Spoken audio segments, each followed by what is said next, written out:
Okay, we got wiring harness done for the most part out here. Injectors plugged in. Idle control. Throttle position sensor. A coolant sensor. The oxygen sensor. Still need to ground that. Put that ground right there under that bulkhead. I went ahead and mounted the fuel pump relay. A fuse for the fuel pump.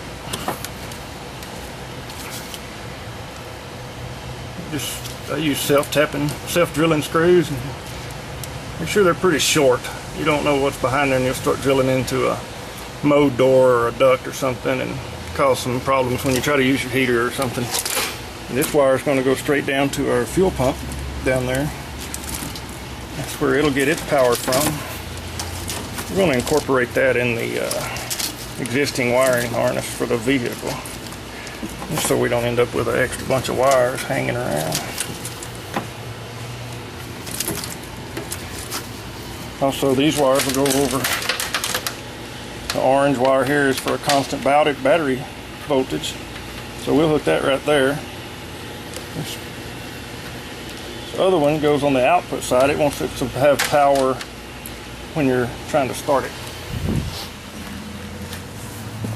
And here's what I did in here. I got to mount the computer. That's the top of the evaporator case.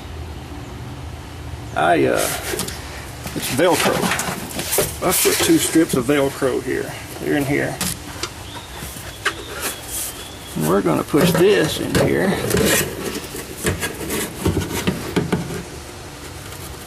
And boom. The computer is mounted. Sure, you may come up with a better idea, but that's what I did. Take the glove box out. There it is. Clean that off with some alcohol. Clean the top of that evaporator case off, or that heater core case. Clean it off real good with some alcohol so that Velcro will stick and it's solid on there.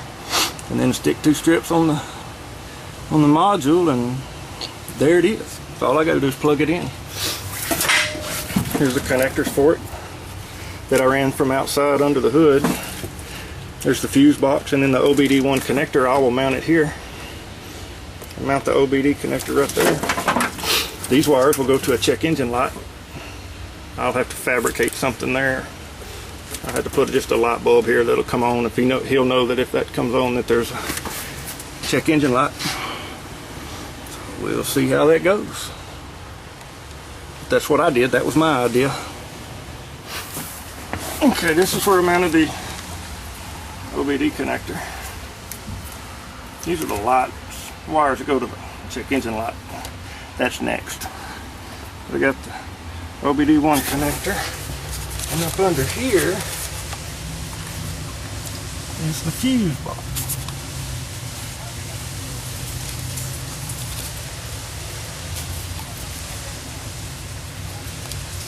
There we go. Mounted the fuse box under there. It came with the kit. Got 3 wires go into one connector here, so I will have to find a wire that gets hot with just the key. You know, just we just want it in hot and start or run.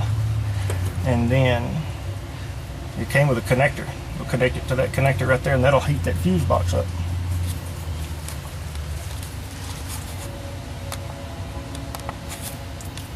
And that's where I mounted that. OBD connector there, all coming from the PCM, which is right up there, that we Velcroed earlier. So now I will start to wire it up and connect it to power. You got battery voltage on the orange wire, battery voltage on that side of the solenoid. For the orange wire, it'll be labeled.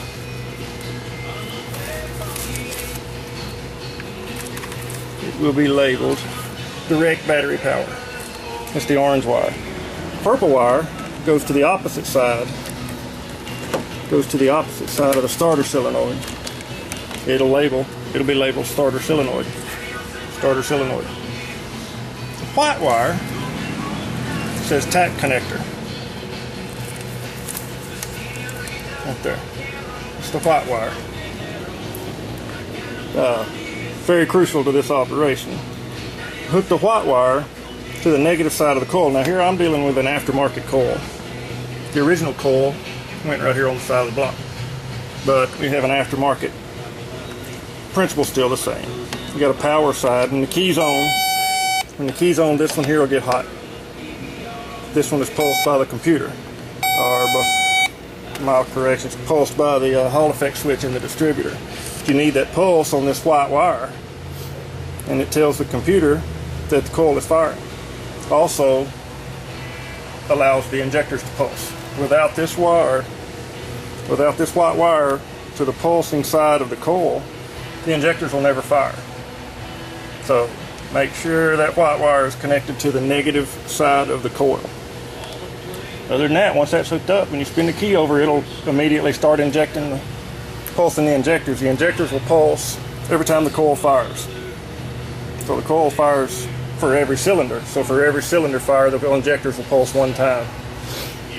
And that's how it works. And here's the throttle linkage on this particular one, 82 Scrambler.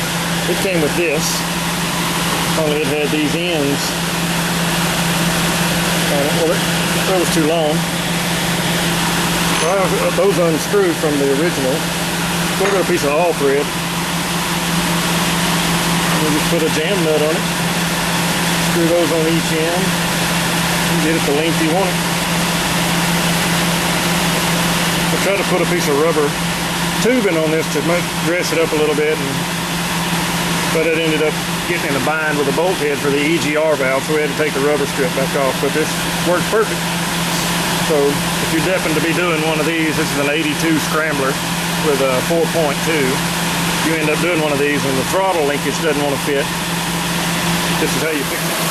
I'm sure this is loud on this camera, so I don't know if you can hear me. But once it's all done, you see the injectors are injecting.